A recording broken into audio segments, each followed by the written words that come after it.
ברוכים הבאים לסיפור הישראלי, הפודקאסט שדן בכל הנושאים הכי בוערים בחברה הישראלית, אבל מזווית קצת אחרת. והיום נמצאת איתי כאן טילה פליק. טילה פליק, למי שלא מכיר, היא אחת האנשים הבולטות ביותר היום בחזית המאבק למען מדינת ישראל, לחיזוק הריבונות היהודית ביהודה ושומרון, ולחיזוק הקשר שבין מדינת ישראל ויהודי התפוצות, בדגש על זהות יהודית, לצד עוד הרבה מאוד מפעלים של חסד שהיא והמשפחה שלה מקדמים, בעיקר בסיוע לאלמנות ויתומי צה"ל, אבל בעוד הרבה מאוד דברים. טילה פליק, איזה זכות וכבוד שאת כאן. תודה אוהד, הזכות שלי, תודה רבה שהזמנת. אז אנחנו עוד, אתה יודע, אני גם התלבטתי אם לעשות את הרעיון הזה בעברית או באנגלית, כי בסוף החלטתי בעברית, כי אני חושב שהקהל בישראל לא מספיק מכיר אותך, לא מספיק מכיר אתכם, ואם הם מכירים, אז זה בדרך כלל דווקא מכתבות רעל שעושים בתקשורת, ואני חושב שזה חשוב דווקא לדבר בעברית, ולנסות לשבור את הדבר הזה, ואנחנו נגיע לזה בהמשך. אני רוצה לפני כן לשאול אותך, איפה תפס אותך ה7 באוקטובר? ה7 באוקטובר דווקא הייתי במיימי, אמא שלי הייתה מאוד חולה, והיינו במיימי בחגים, היינו אמורים להיות פה לחגוג את הבר מצווה של האחיין שלי, ובסוף הכל התבטל בגלל המצב של אמא שלי, ברוך השם היא בסדר, אבל היינו במשבר במשפחה עם הבריאות שלה, ודווקא תפס אותנו בבית, במיימי, בחג, וקצת לפני שיצאנו לבית כנסת, כבר שמענו על האסון שקרה פה. ואז אתם שומעים על הדבר הבלתי נתפס הזה, ומה קורה אחר כך? האמת, לא האמנתי שזה אמיתי. אין לנו טלפונים, אין לנו טלוויזיה. הילד שלי בא מהמטבח צועק שהעוזרת בית אמרה שכבשו איזה בסיס צבאי בישראל. אמרתי, טוב, זה לא יכול להיות. סתם, היא לא הבינה. רצתי מהר לשמוע, היא פתחה לי את הטלפון, ומיד הבנתי שזה אירוע מפחיד מאוד, ודווקא במקרה כולם רצנו לבית של ההורים שלי באותו בוקר, וזה הפך להיות חמל, על הבוקר, כל הטלוויזיות, כל השכנים, כל הרבנים, כולם הגיעו לבית של ההורים שלי, זה סוג של שגרירות בכל אופן של ישראל, וכשהבנו מה קורה, ידענו שזה המקום כדי להיות בקשר, והיה לנו כמה ערוצים, אנגלית, עברית, וראינו הכל, היינו בהלם, בשוק. כן, כמו הרבה מאוד אנשים שלא האמינו שהדבר הזה יכול לקרות. ההורים שלי גרים בסדרות. וואו. אבא שלי, אדם בן 84, שהיה צריך לרוץ מהבית כנסת הביתה, כשכדורים שורקים מסביב, וכשהגעתי לבית כנסת, וכשאחד קצין משטרה הגיע אליי לספר לי, להתקן אותי במה שקורה, והתחיל להראות לי תמונות של גופות שמוטלות באופקים, בכל מיני מקומות אחרים. אתה אומר לך, זה לא אמיתי. אי אפשר להאמין שהדבר הזה בכלל... אתה יודע, בעלי באותו בוקר כבר היה בבית כנסת, אז שלחתי את הילד שלי מהר, אמרתי, תרוץ לבית כנסת, תודיע לאבא, תודיע לרב, ותתחילו להתפלל. והוא עשה את זה, ואחרי שהלכתי לבית של ההורים שלי, למחרת כבר, זה עדיין חג, יש לנו יומיים של חג, באתי לבית כנסת, לא כולם ראו את זה, כי הם לא מדליקים... טלוויזיה, אין להם גוי של שבת. וכשהתחלתי לספר דברים, אז איזו אישה התחילה לצעוק עליי. היא אמרה לי, למה את מספרת את הסיפורים האלה? זה לא נכון. לא לקחו ילדים, לא הרגו אף אחד, תפסיקי עכשיו לשגע את כולם. אמרתי לה, תקשיבי, את כנראה לא ראית את החדשות, ואת לא מבינה, אבל אם את לא מבינה ואת לא רוצה להבין, זה בסדר, רק תתפללי. כי... לא הבנו את האירוע, מי שראה מיד הבין, מי שהתחיל לשמוע סתם במקרה, חשבו שזה לא ככה, אז עד שבאמת אנשים קלטו, זה היה נורא, נורא. וטילה, מאז תחילת המלחמה את נמצאת המון בישראל, את מביאה לי כאן את הילדים שלך, עכשיו אני יכול לספר, אני ביקרתי אתכם במיימי, אתם גרים במיימי, במקום מאוד מאוד יפה, מאוד נעים, מאוד שקט, מאוד רגוע, יכולת בקלי קלות להישאר שם, אף אחד לא היה בא אלייך בטענות, מה את עושה שם, זה הבית שלך, ובכל זאת בחרת לבוא עם המשפחה שלך כל כך הרבה פעמים לישראל, נמצאת פה עכשיו תקופה ארוכה, למה? אני גדלתי בבית מאוד ציוני. גם יש לי סבתא שהיא ניצולת שואה, ויש לי סבתא שהיא באה עם כל המשפחות האלה של המחתרות, של דורות שהיו פה בישראל מקום המדינה ולפני. אז ככה חונכנו, אני גדלתי בבית שכל קיץ לא היינו עשירים, אבא שלי היה חוסך כדי להביא אותנו לישראל כל קיץ להיות פה. היינו בקייטנות, עשינו סקי בחרמון, עשינו... גדלת במיימי?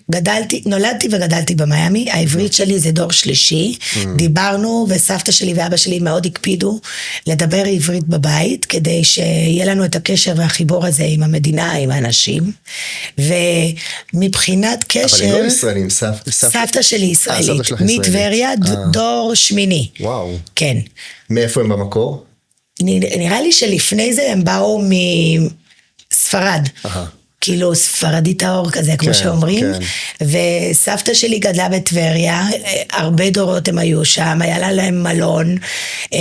לפני קום המדינה, קרו הרבה דברים במלון הזה מתחת לרדאר של הבריטים, ויש הרבה סיפורים של גבורה וניצחון בתוך המלון הזה, שהיום הוא כבר לא קיים. יש את המבנה, אבל הוא לא עובד.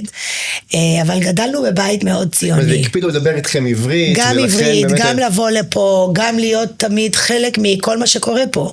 אז זה לא פעם ראשונה שיש אירוע כזה, כן.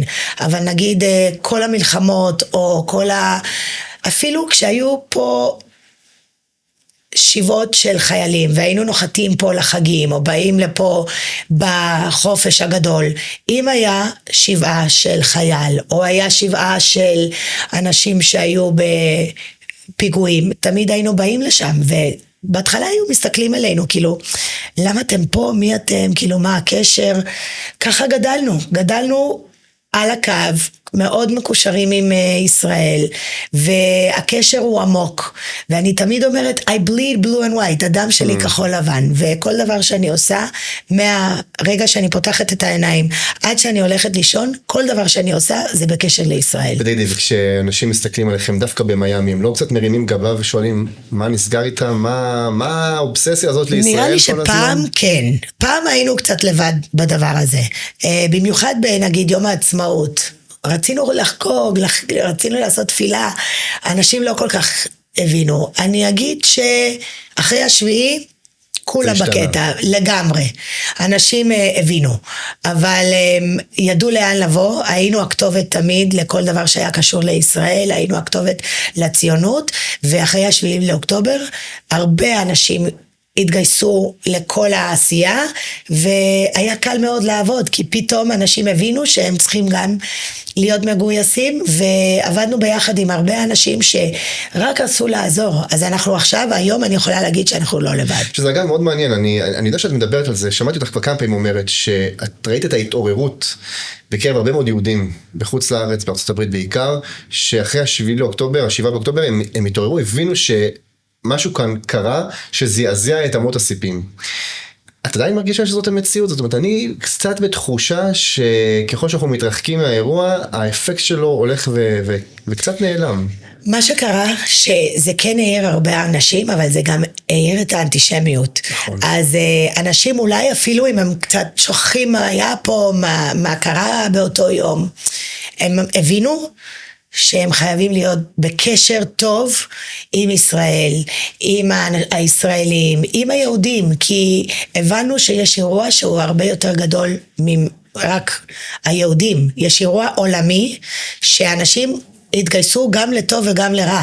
אז כל האנטישמיות שבמיימי, האמת אין לנו, ואני לא יודעת אם זה דבר טוב או רע, אבל אני לא חוויתי אנטישמיות אף פעם. אבל אני יודעת שזה קיים, ואני יודעת שזה מאוד, זה מפחיד, וזה מתחיל להיות גם מסוכן, כן, בהרבה מקומות. תראי מה שהולך לקרות בניו יורק, לגמרי, בבחירות הקרובות. לגמרי, אז אני חושבת שזה העיר הרבה אנשים את הקשר עם ישראל, אבל גם את הזהות היהודית, שהיום זה יד ויד, זה ביחד. אתם תומכים כמשפחה באמת בהמון פרויקטים שהם במוצר פרו-ישראלים. יש דברים יותר גדולים ומוכרים, יש גם דברים שאתם עושים יותר בשקט ובצינה. דיברנו קצת קודם, בעיקר יתומים ואלמנות צה"ל שאתם עוזרים להם. אבל זה לא תמיד קל לתמוך במטרות שהן כל כך פרו-ישראליות. הרבה פעמים הדבר הזה מגיע עם מחיר והרבה מאוד התנגדות. גם מגורמים אולי אנטישמיים כאלה ואחרים, אבל לפעמים אפילו לצערנו הרב, גם מגורמים פנימיים בתוך ישראל, או מתוך העם היהודי. איך מתמודדים עם הדבר הזה? כשאתה באמת מאמין בעשייה, ויש לך פאשן למשהו, איך אומרים פאשן? תשוקה. תשוקה. כשיש תשוקה, אז לא צריכים להסביר. אומרים את זה to be unapologetic. When you're an unapologetic Jew. עכשיו, אנחנו גרים במיימי, נכון, ואנחנו גם תורמים ועוזרים הרבה בקהילה במיימי הלא יהודיה. יש לנו בתי חולים שאנחנו צריכים אותם והם צריכים אותנו. אז אומרים שצדקה מתחילה בבית, נכון? אז אנחנו מבינים שהבית שלנו זה מיימי, זה כן הקהילה היהודית, אבל יש הרבה אנשים שתומכים בהם. אנחנו מנסים לתמוך איפה שהכי צריכים אותנו. אז לא אכפת לנו מה אנשים חושבים, לא חושבים. אני לא יכולה לדבר בשם כל המשפחה, אנחנו משפחה גדולה היום, אני יכולה לדבר בשם עצמי, ואני יכולה להגיד אם אני באמת מאמינה במה שאני עושה, ואם אני באמת מאמינה במטרה, והמטרה בסוף זה לעזור לישראל, ולעזור לאחים והאחיות שלי, אני לא צריכה לתת הסבר, ולא אכפת לי מה חושבים עליי. אבל אני שואל את עצמי, כי בסוף זה לא קל. זאת אומרת, לצורך העניין אני יכול להבין את ההסבר הזה, אל מול ביקורת, או אל מול התנגדות, שמגיעה מגורמים אנטישמיים כאלה ואחרים, כי יש לנו את הגאווה היהודית שלנו, ואנחנו מאמינים בעם שלנו, במדינה שלנו, וזה בסדר. זה הרבה יותר קשה כשאתה מקבל את ההתנגדות דווקא מאנשים שהיית מצפה שהם הכי יתמכו בך, דווקא מתוך העם שלך, מתוך החברה שלך, מתוך מדינת ישראל, גורמים כאלה, כאילו, איך זה לא שובר אתכם? זה קורה לנו פה, זה לא קורה לנו בחול. בחול, מובן, כאילו כל יהודי תומך בישראל, לא שואלים איפה, מה, לא חשוב. אם אתה יהודי, מבינים שיש לנו את הקשר הזה. פה בישראל, כן, יש אנשים שלא מבינים, ולא אכפת להם להבין, אבל זה על בסיס שקרים, אז אני לא צריכה לבוא ולהתחיל להגן על עצמי אם אני יודעת שאני עוזרת ותומכת באנשים שהכי צריכים אותי. זה רעש, והרעש הזה לפעמים זה מפריע, אבל האמת זה לא משפיע, זה מפריע. זה לא יהפוך אותי למשהו אחר. כן. בסוף אני אוהבת את העם שלי, אני אוהבת את המדינה שלי, ואם יש ילדים שזקוקים לעזרה, אם זה יתומים או אלמנות, או אם זה דרך עמותת ויצו, או אם זה דרך FIDF או חיילים, או אם זה אחד לאחד. תקשיב, יש גם עמותות שילדי חולי סרטן שבאים לברכה אלינו הביתה, והשכנים שלנו צועקים שאנחנו עושים מסיבות באמצע מלחמה. קודם כל זה לא מסיבות באמצע מלחמה, אבל אם כן, יש גם הרבה הופעות ומסיבות בכל ישראל, אנחנו לא היחידים. אני יודעת מה אני עושה, ואני יודעת את מי אני עוזרת, לא אכפת לי מה שאומרים אנשים בחוץ. אז אולי זה גם מתחבר לשאלה הבאה שרציתי לשאול אותך, את מאוד פעילה בנושא של חיזוק הריבונות הישראלית ביהודה ושומרון, לאחרונה אפילו הצטרפת לקונגרס הציוני העולמי, דווקא לרשימה, למפלגה, שזה מה שהיא מקדמת, את החלת הריבונות הישראלית ביהודה ושומרון. לפני שהתחלנו את הפודקאסט הזה, דיברת איתי על אחת הקבוצות שמגיעות לארץ, ומה שהפריע לך זה שהם לא מגיעים ליהודה ושומרון, שהם לא מכירים את התרבות, את המסורת, את ההיסטוריה היהודית שלנו במקומות האלו, ולכאורה גם אנשים שרוצים לעזור ולתרום למדינת ישראל, בדרך כלל הרבה יותר קל ללכת לפרויקטים שהם כאילו יותר בקונצנזוס, בית חולים, או מטרות כאלו שכולם אוהבים, שלא חוטפים עליהם את הביקורת, ואתם בכל זאת בוחרים, את בוחרת ללכת ולהתמסר הדבר הזה בצורה מאוד מאוד עמוקה. תסבירי על מה זה השם, איפה זה בכלל הגיע? זאת אומרת, עוד פעם, הכי קל היה, סליחה שאני אומר, לבחורה שגרה במיימי, להתעסק בדברים אחרים. מה גרם לך? בכל זאת יש איזה מחירים, ומה גרם לך בכל זאת להתעקש ללכת דווקא על הנושאים האלה שבעיניים הכי חשובים, אבל לא היית מצפה שזה יהיה הדבר שהכי בוער מבחינתך? קודם כל, לעשות צ'ק ולשלוח צ'ק ממיימי זה הדבר הכי קל בעולם. גם אם זה $18, $18,000, $180, כל אחד יכול לעשות צ'ק. זה לא הסטייל שלנו, אנחנו לא עושים צ'ק ובורחים, אנחנו לא נעלמים מהדברים שחשובים לנו. כל דבר שאנחנו רואים את זה בתור השקעה, בסדר? אז זה השקעה גם של כסף, גם של זמן, גם של קשרים, ואנחנו לפני הרבה שנים הבנו שיש פה עניין. או מדינת ישראל שלנו או היא לא שלנו, ובגלל שאנחנו כן דתיים, ויש לנו אמונה, ואנחנו מאמינים באמת שזה מקום הגיע לנו מלמעלה לאבות שלנו, אז הקשר והחיבור שלנו עם מדינת ישראל, זה כמו שאומרים באנגלית, the biblical homeland. The biblical homeland זה המקומות איפה שאנחנו קוראים על הסיפורים, וזה האמונה שלנו שזה שלנו. אז אין פה ויכוח בשבילנו, אנחנו רואים את זה מאוד ברור. מה שלא מבינים זה אנשים שלא באים לשם ולא רואים את זה ולא מבינים את המקומות האלה ולמה זה חשוב מקום כמו שילה. טוב, שילה היה המשכן, עיר הבירה של היהודים, הראשון, נראה לי כמעט 500 שנה זה היה ככה, לפני ירושלים. כן. אז אם מבינים את ההיסטוריה ומבינים את החיבור והקשר לעם היהודי, אז אנחנו נלחמים על משהו שזה לא לנו, זה לכולם. עכשיו, כמו שאמרתי לך, אני יודעת שאם אני עושה צ'ק ונותנת לבית חולים, זה חשוב מאוד. כולם יכולים לעשות את זה בתור מישהו שרוצה לתת צדקה, להגיע לבית חולים, לשים את השם שלו, וזה לא משהו שבאמת בשבילי זה עושה את ההבדל. בגלל שאנשים עשירים ויהודים עשירים מכל העולם ישקיעו במשהו שהוא קל להשקיע. אנחנו רוצים לעשות פה הבדל בעם ובמדינה, ועושים את ההבדל עם אנשים שצריכים אותנו, שאף אחד לא יגיע לשם, שאף אחד לא מכיר את המקום או לא מכיר את האנשים.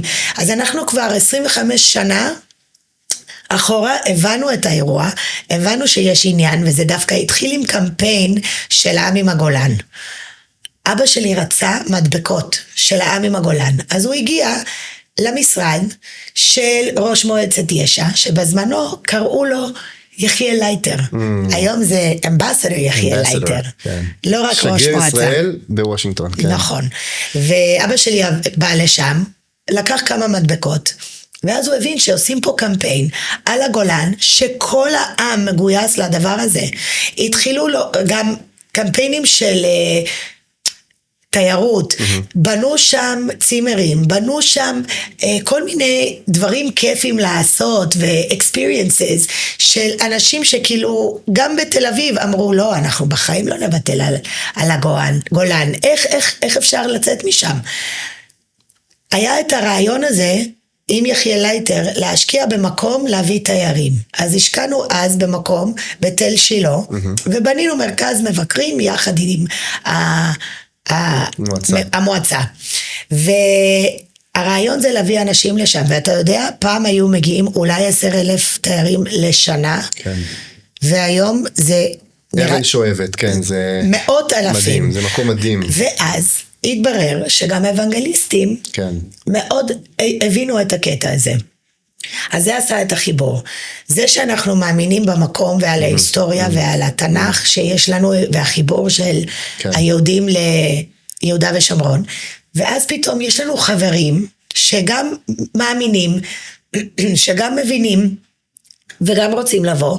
אז כל העניין הזה יתחבר לנו, ובתור אנשים שיכולים לתרום, בתור אנשים שיש לנו קשרים גם בממשלה, וגם השקענו בהרבה אנשים שהיו פרו-ישראל. מה זה פרו-ישראל? שהם אוהבים את ישראל, הם לא מבינים את הנואנסים של ימין ושמאל ותל אביב וגבולות וכל זה, הם באים לישראל ובאים לתמוך בישראל. מבחינתם זה כל ישראל. והבאנו אותם לשם. אז יחד עם האוונגליסטים, ויחד עם המועצות, ויחד עם אנשים שהבינו כמה משמעותי זה יהודה ושומרון, עשינו עבודה מאוד משמעותית כבר 20 שנה נראה לי. זה מדהים שאת מדברת על רמת הגולן. אני אתמול אמרתי בראיון, אני חושב שבסוף אנחנו עכשיו נמצאים תוך המערכה בעזה. זה אגב מדהים לראות כמה קל לנו באופן יחסי לנצח 2,000 קילומטר מכאן את איראן ב-12 ימים, וכמה קשה לנו להכריע את האויב היחסית קטן שנקרא חמאס שנמצא ברצועת עזה. ואני חושב שהסיבה היא שאנחנו פשוט לא יודעים מה המטרה. אנחנו קצת מבולבלים לגבי מה המטרה שאנחנו רוצים להשיג. אני חושב שבסוף אם אנחנו לא נבין שרק שליטה ישראלית מלאה ברצועת עזה והתיישבות יהודית במקום היא הדבר היחיד שיביא שלום אמיתי, אז אנחנו קצת לא לומדים מאהבה, כי תסתכל על רמת הגולן. נכון, רמת הגולן לא הייתה בידי ישראל, הייתה איום על מדינת ישראל, העולם, כשכבשנו או שחררנו את הגולן, העולם לא הכיר בריבונות שלנו על רמת הגולן, הרבה מדינות העולם לא מכירות בזה עד היום, אבל עצם זה שיש לנו נוכחות יהודית ברמת הגולן, זה מה שמבטיח את השקט, הביטחון והיציבות, אף אחד לא מוותר.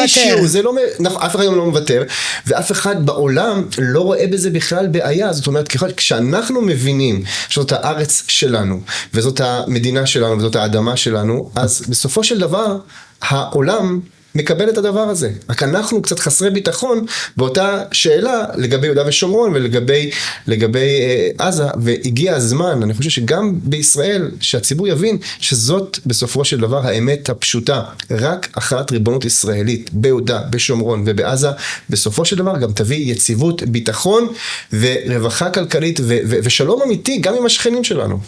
וגם מביא להם, מי שגר שם, איכות חיים הרבה יותר טובה. נכון. כי ישראל מבינה גם בזכויות אדם, גם בזכויות נשים, גם בזכויות גייז. אם אנחנו בעד או נגד, זה לא רלוונטי. ישראל היום היא דמוקרטיה, שכל בן אדם יכול לחיות את החיים שלו כמו שבא לו, ונראה לי שגם למי שאכפת הומניטרי על הערבים של עזה, וגם יהודה ושומרון, הם צריכים להבין שרק עם ריבונות, זה הדבר שיביא להם את הזכויות שלהם. נכון. אני מסכימה עם כל מילה שאמרת, כל מילה ומילה, ואני באמת חושבת שהבעיה היא כן בידיים שלנו.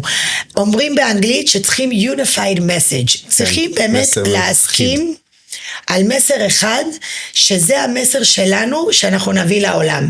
כמו אור לגויים, אנחנו נחליט מה טוב לנו פה בישראל, ואני אומרת אני לא ישראלית, ואני לא מנסה להיות ישראלית, וגם לא להשפיע על הישראלים. מה שאתם תחליטו זה טוב לנו גם, ואני אומרת לנו זה היהודים, כי בסוף כשיש לנו ישראל חזקה, וכשיש לנו גם מדינה וגם ממשלה, וגם ריבונות וגם זכויות, על העם היהודי פה בישראל, זה משפיע על העם והכוח, וגם בכל העולם, וגם הזכויות של כל העולם. ואם לא טוב ליהודים במקומות כמו אירופה, יש להם מקום בטוח לאן להגיע. זה מאוד מאוד חשוב לשמור גם על הביטחון וגם על הזהות היהודי פה בישראל, כדי לעזור לכל היהודים לכל העולם. כי בסוף זה של כולנו. אתם מחליטים, אבל אתם עוזרים לנו. תראה, הזכר קודם את האוונגליסטים שמגיעים לשילה ולמקומות אחרים, שבעצם מבינים, אולי אפילו קצת יותר טוב מאיתנו הרבה פעמים, את הנקודה הזו של הזכות של העם היהודי על ארצו. אבל אני יודע שלאחרונה היה אירוע של שריפת הכנסייה, לפחות ככה ניסו למכור את זה בתקשורת העולמית, שכך קצת הקפיץ אותך, והיה לך מאוד מאוד חשוב לפעול כדי לתקן אותו. אולי תספרי טיפה מה היה ומה עשית עם העניין הזה. טוב, קודם כל דבר שקורה בקשר לערבים ותקשורת קורה בשבת, במקרה. אז לא ידעתי עד אחרי שבת. ואחרי שבת ראיתי שלקחו את השגריר הקבי לטייבה. והוא על המקום, שזה היה כזה הרוס כזה, אמר שמי שעשה את זה, מגיע לו עונש. אמרתי, וואלה, נכון, מי ששורף כנסייה, מי ששורף כל מקום בישראל מגיע לו עונש. אבל מה, מיד סיבבו את זה ואמרו שזה ה-settler violence, זה אלימות המתנחלים. קודם כל, אני חושבת שכן, יש אלימות של מתנחלים. המתנחלים הם הערבים והם אלימים. וככה אני רואה את זה. אבל אמרתי, אני לא אוהבת לשמוע דברים, אני אוהבת לראות אותם בעיניים שלי. אז הלכתי עם מישהו מהמועצה מבנימין, אבל לא הלכתי למקום של הכנסייה, כי אין מה לראות שם. היה שם remains, איך אומרים? שאריות. של בניין של פעם. כן, זה מבנה, רק להסביר לצופים, זה בעצם מדובר בכנסייה, למיטב זיכרוני ביזנטית, זאת אומרת, משהו עתיק מאוד, שהיא כבר הרוסה מאות שנים. זה עתיקות, זה לא שהיה בניין של ישראל. זה לא מבנה של כנסייה פעילה, שמישהו בא ושרף אותו. נכון, ככה זה היה נראה. הם אמרו שזה היה ככה. אבל אני הלכתי מצד אחר, הלכתי יש את נערי הגבעות, בסדר? ויש את החוות. אז הלכתי לשבת עם אחד הבני אדם שהוא אחראי על החווה שלו, ואמרו שהעדר שהסתובב שם בטייבה היה שלו. אז הלכתי לדבר איתו, להבין מה העניין. קודם כל, באתי למקום של משפחה אחת גרה בגבעה, יש להם עדר גם של כבשים וגם של פרות. מקום מהמם, יפה, אנשים טובים. עכשיו, בן אדם שהוא בחוות, עם חיות, עם הילדים שלו, תקוע לבד באיזה אזור מבחינת ציונות, הוא בן אדם טוב. הוא לא בן אדם אלים, כן. הוא לא בן אדם ששורף, וגם זה לא היה הגיוני שאם הוא לוקח את כל הפרות שלו, למראה שהוא ישרוף דווקא את המקום והשדה איפה שהוא מביא את החיות שלו. זה הפרנסה שלו ואכפת לו על החיות שלו. כן. אז הלכתי לדבר איתו, להבין מה העניין שם. קודם כל זה בן אדם שהפילו עליו סנקציות. עם מי? תחת ביידן. עם מי? סינואר וחניה. בסדר? כבר יש פה עניין שהוא לא הגיוני. לא הגיוני וגם לא רלוונטי. מה רלוונטי? מחבלים ובן אדם צנוע שגר באיזה הר בבנימין. לא קשור. והוא סיפר לי שכמה פעמים היו שם ערבים שניסו לשרוף את העדר שלו. כן. והיו באים ושורפים את כל העשב מסביב כדי לפגוע גם בחיות וגם בפרנסה. הוא הרים טלפון שם למשטרה כמה פעמים. אחרי 5 או 6 כאילו שריפות שם שהיו, הוא הגיע למסקנה זה לא רלוונטי. אין לו עם מי לדבר, אבל הוא עקב אחרי זה והוא עשה police report, הוא עשה תלונה, הוא הגיש תלונה במשטרה. פתאום בשבת באו אנשים שאמרו שנשרף כנסייה, לא נשרף כנסייה, המבנה היה שם בדיוק כמו שמצאו אותו. ואז שהיהודים האלימים התחילו את האש הזה ואת השריפות הזה, היה להם כבר עדויות של כמה שהם ניסו ערבים להצית את החיות ואת כל המראה שם שיהיה להם קשה להגיע לשם. ואז עשו שם חקירה, ויצא שהערבים הציתו מחוץ למבנה, ואז הביאו את השגריר וסיפרו את הסיפור הזה, כדי להביא את השיח הזה בין היהודים והאוונגליסטים, וזה עבד. כן. זה עבד כי אנשים האמינו, כן. אבל מיד התחלנו לדבר על זה, התקשרנו להרבה אוונגליסטים, הסברנו מה קרה, עשינו כמה פודקאסטים, כמה סרטונים, יהודים, נוצרים, כולם באו למקום וראו שהכל היה שקר. יש מישהו שיש לו אינטרס כנראה כדי לתקוע טריז בין יהודים לבין נוצרים אוונגליסטים, שצריך לומר פעם, אני לא חושב שבישראל מספיק מבינים ומכירים את הדבר הזה, אבל אין לנו ידידים טובים בעולם יותר מאשר הנוצרים האוונגליסטים שבאמת עומדים לצד ישראל בצורה מדהימה, והם באמת החברים הכי טובים שלנו בעולם. אוהד, כמה יהודים יש בעולם? 14.5 מיליון. אוקיי, וכמה ערבים יש בעולם? 2.5 ביליון. מיליארד, נכון. זה רוצה להגיד שכבר התחלנו ביחסים כוחות לא טובים. כבר אין לנו סיכוי, נכון? אז אנחנו צריכים אנשים שיהיו איתנו, ויש אנשים בעולם שממש ציונים, אוהבים את ישראל, רוצים לעזור לישראל. למה? ככה. אז אני מקבלת אהבה. כמו שאני מאמינה למישהו שהוא אומר שהוא רוצה להרוג אותי ושונא אותי, אני מאמינה לו. אז מי שאוהב אותי, אני רוצה לקרב אותו. הוא מחזק אותנו. יש לנו חברים, אנחנו לא יכולים לבד. אין לנו את המספרים, אין לנו את הכוח הזה, כמו שאומרים שהיהודים מחזיקים את הכוח בכל מקום, הלוואי וזה היה. הלוואי. אין לנו את כל הכסף בעולם, לערבים יש הרבה יותר כסף בכל המדינות שלהם, עם כל הנפט וכל העסקים שלהם.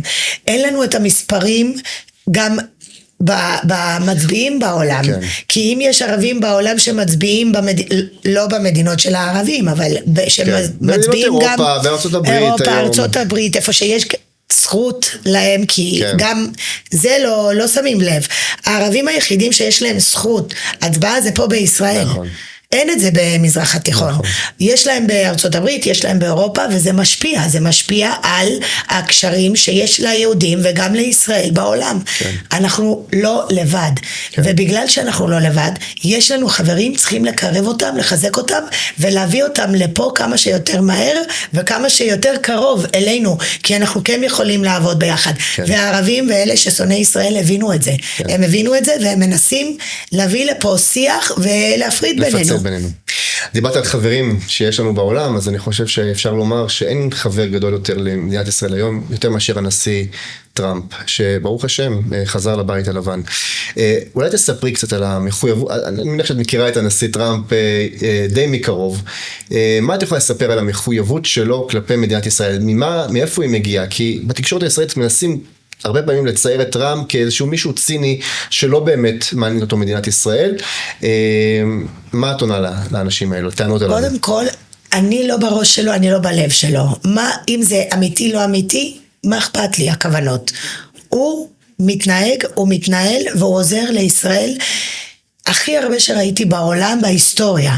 אז קודם כל, אם הוא ציני או לא ציני, זה דבר של אופי. אין לי מושג, הוא לא חבר שלי.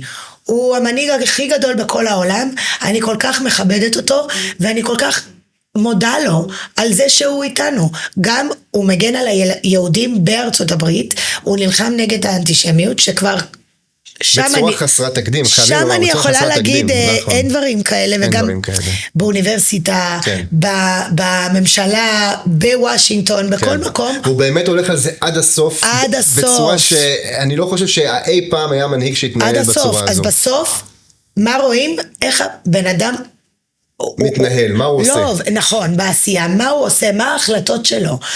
עד עכשיו ההחלטות שלו, הכל היה בעדינו, לכבודנו, לצידנו, אז אני אומרת לו קודם כל תודה, זכינו, אני חושבת שזה כן בא מלמעלה, כן. יש לנו מישהו ששומר עלינו, כי נכון, יש הרבה אויבים ויש הרבה שנאה ויש הרבה חוסר ביטחון בכל מקום בעולם, ויש לנו מנהיג שאוהב אותנו, כן. וזכינו, וצריכים להגיד תודה. ואחרי עידן טראמפ, אנחנו צריכים קצת להיות מודאגים, זאת אומרת, אנחנו רואים היום גם אנטישמיות שמתחילה, גם בימין האמריקאי, נכון. כמו טאקר קרלסון וקנדס אוונס. אז זה מה שרציתי להגיד. טראמפ לא עובד לבד. יש לו אנשים מסביבו, כן. והוא מוקף באנשים הכי טובים, בשביל היהודים, בשביל ישראל ובשביל אמריקה. בוא, אני אמריקאית. אני מאוד מאוד רוצה שגם יהיה כוח וטוב לכל ארצות הברית. אז קודם כל כן, אני יהודייה, אבל אני גרה שם. אז אני רוצה שיהיה גם ביטחון, ושיהיה גם כלכלה טובה, ושיהיה גם ניצחון לאמריקאים. אז אני יכולה להגיד שאני מסתכלת לא רק על הבן אדם, מי מקיף אותו? יש לו את מרקו רוביו, כן. יש לו את פיט הקסטד, נכון. יש לו אנשים הכי טובים ששנים השקיעו בחיבור הזה עם ישראל. מרקו רוביו, אפשר לדבר עליו ספציפית, הוא בא ממיימי. כן. הוא היה רוקי, כמו שאומרים. כן, טירון. הוא התחיל מאוד צעיר, והוא היה מאוד קרוב לכל הקהילה היהודית שם, ואני יכולה להגיד שהרבה משפחות, לא רק אנחנו, השקיעו בבן אדם הזה, כי ראינו בו חבר ליהודים ולמדינת ישראל. והוא הוכיח את עצמו לפני שהוא הגיע לוושינגטון. כן. זה שהוא הגיע לוושינגטון, ועכשיו הוא Secretary of State, כן. זה מדהים, ואנחנו הכי גאים בו. אבל הוא כאילו גדל בתוך מערכת של אהבת ישראל, של היהודים. גם הקובנים והיהודים במיימי, אנחנו אומרים we're the minorities, אבל אנחנו עובדים ביחד, ויש לנו כוח ביחד. יש לנו חיבור מצוין עם הקהילה של הקובנים. הוא קובני במקור. אז הוא כאילו גדל יחד עם האנשים שהיום הם הגדולים במערכת של מיימי נגיד, והוא הגיע למקום מאוד גבוה, הוא אפילו היה מועמד לנשיא. כן. זה משהו מדהים. נכון. אז הרבה משפחות, הרבה שנים משקיעים, זה לא משהו חדש, בכל הפוליטיקאים שהיו פרו-ישראל, להביא אותם לפה, כן. לעשות אירועים איתם, לתת להם קצת חינוך על מה כן. זה החיבור הזה לישראל, וזה שהוא הגיע למקום כזה גבוה, הלוואי, אני מקווה מאוד, שהוא גם יגיע להיות נשיא. כן. אז הרבה אנשים מקווים שהוא יגיע להיות נשיא. אי אפשר לדעת מה יהיה. נכון. אבל אפשר לצפות לדברים טובים גם. יש ימין קיצוני שזה מפחיד, אבל יש מספיק אנשים שסביב לטראמפ, כן. טראמפ הוא חבר אמיתי, האנשים בקבינט שלו חברים אמיתיים, כן. ויש לנו זכות להיות בימים האלו ולראות את הדבר הזה בין הממשלה בארצות הברית ובישראל, כי גם בישראל יש לנו מנהיג שהוא מאוד מסור, מאוד ציוני, יש לו משפחה שכבר שנים סופגים את כל השנאה ומחליטים להמשיך להנהיג אותנו, ואני מודה להם גם.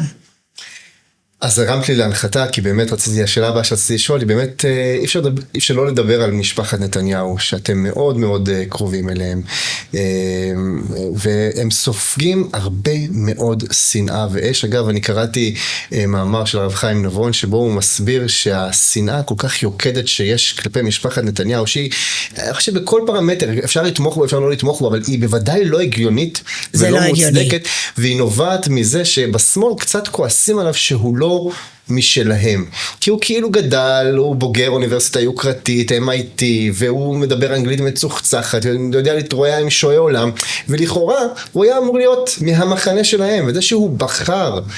וזה אגב אני אומר הרבה פעמים לאנשים, דווקא מהמחנה שלי שמבקרים את נתניהו הרבה פעמים, תראו, הוא היה בקלי קלות הוא היה יכול למכור את נשמתו, מה שנקרא, ולהתמסר לחיבוק של השמאל, ואז אני מבטיח לכם, התקשורת הייתה מחבקת אותו, והמשפטים היו נעלמים, וכל הדברים האלו. הוא גם יכול ללכת, לתת הרצאות, נכון, לעשות הרבה כסף, ולא לספוג את כל השנאה. נכון.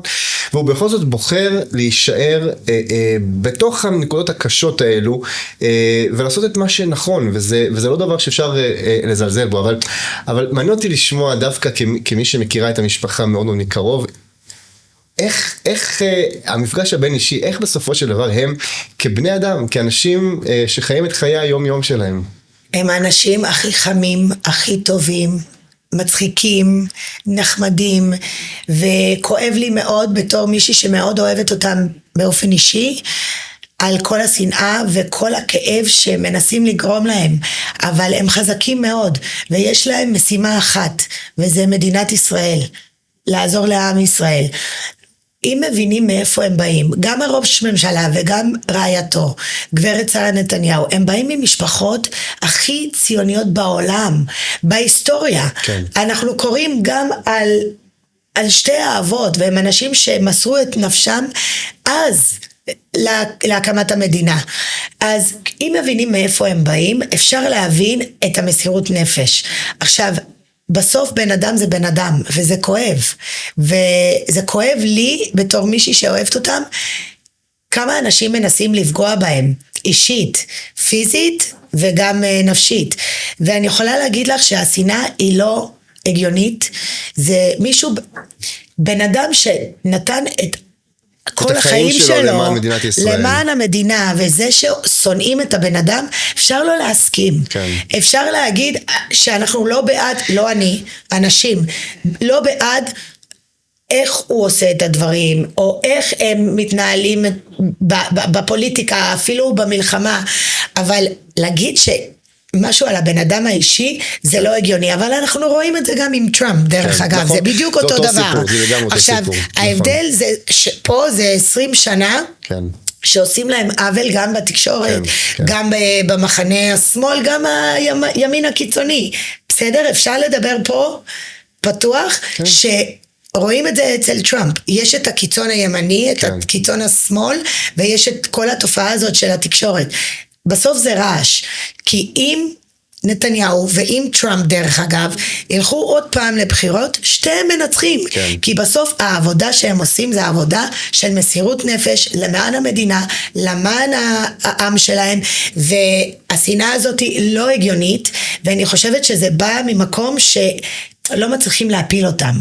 נכון שטראמפ אפילו ניסלו לחסל אותו, להרוג אותו, ולא הצליחו, אז השנאה היא בוערת בתוך האנשים שנגדו.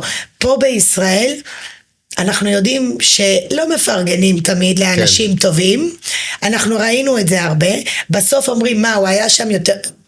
It's too long, הוא בשלטון הרבה יותר מדי. Well, that's democracy. ככה זה פה בישראל. אם העם רוצה, זה מה שיהיה. ואם העם רוצה...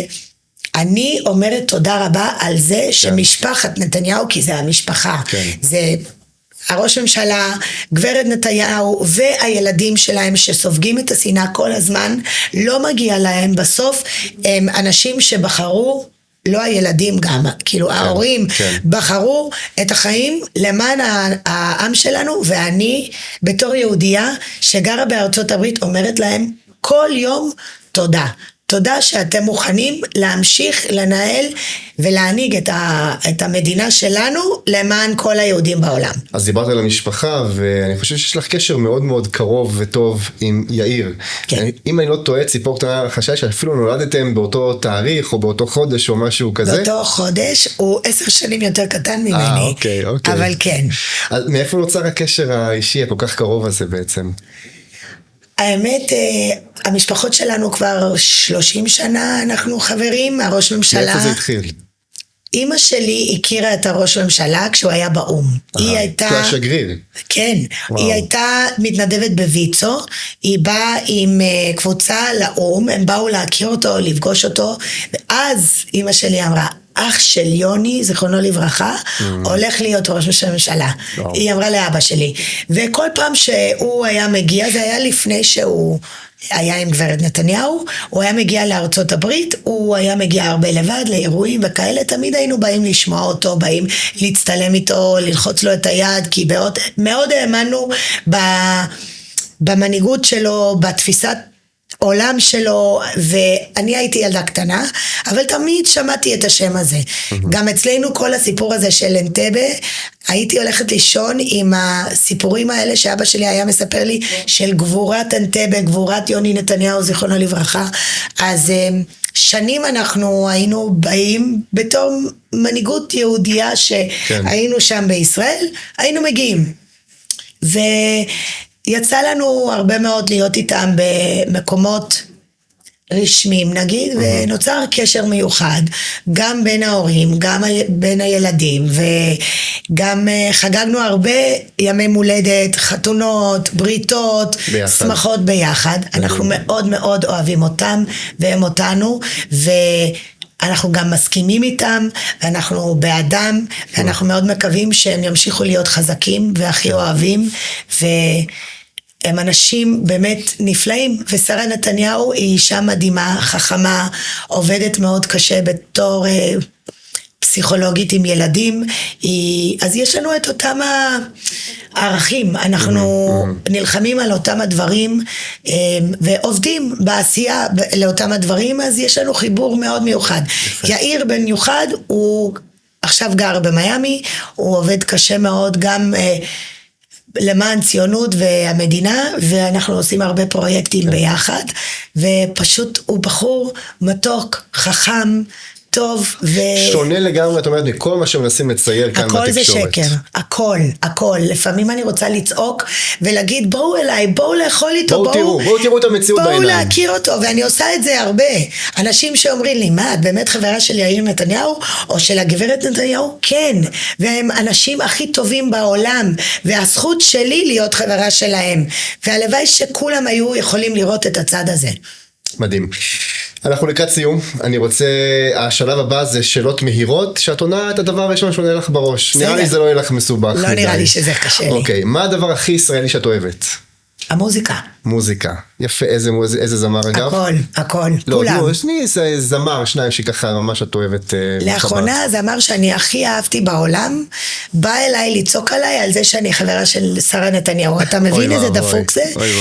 אז אני לא אומרת את השם שלו, כי לא מגיע לו. אוקיי, אז לא מגיע לו. אבל אני מאוד אוהבת את המוזיקה הישראלית. מעולה. מה את יותר, ישראלית או אמריקאית?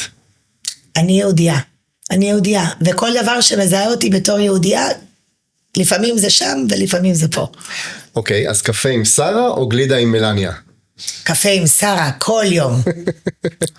אחרי עידן נתניהו, לא נראה לי שמלניה אוכלת גלידה, אבל דרך אגב, שרה נתניהו מאוד אוהבת גלידה, ואנחנו נהנות ביחד. אז מצוין.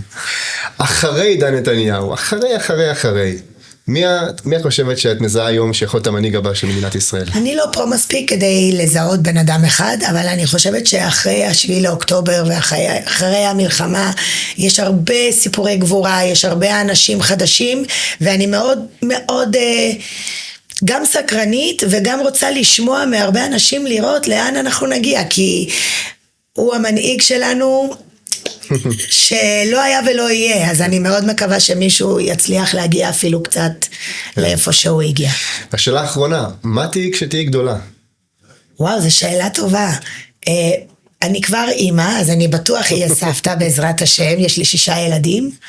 אני לא יודעת, אין לי עכשיו כיוון מדויק, אני אהיה מנהיגה יהודייה כמו שאני היום, ואני מאוד מאוד מקווה שאני יכול הכי הרבה לעזור לעם שלי, למדינה שלי, ותמיד להיות פעילה, לשבת עם אנשים כמוך, שנמשיך לפעול פה את האנשים ואת הציונות. טילה פליק, תודה רבה על כל מה שאת עושה למען העם היהודי, למען מדינת ישראל, למען ערכים של לאומיות גאה בארץ ישראל, במדינת ישראל, בדור הגדול שאנחנו כולנו זכינו לחיות בו ולהיות חלק ממנו. אז תודה רבה על כל מה שאת עושה, ותודה רבה שהגעת לכאן היום. תודה לך, ואולי אתה תהיה המנהיג הבא, אז בוא נראה. אני עדיין צעיר. בוא נראה, נגדל ביחד. נגדל ביחד. תודה רבה, טילה.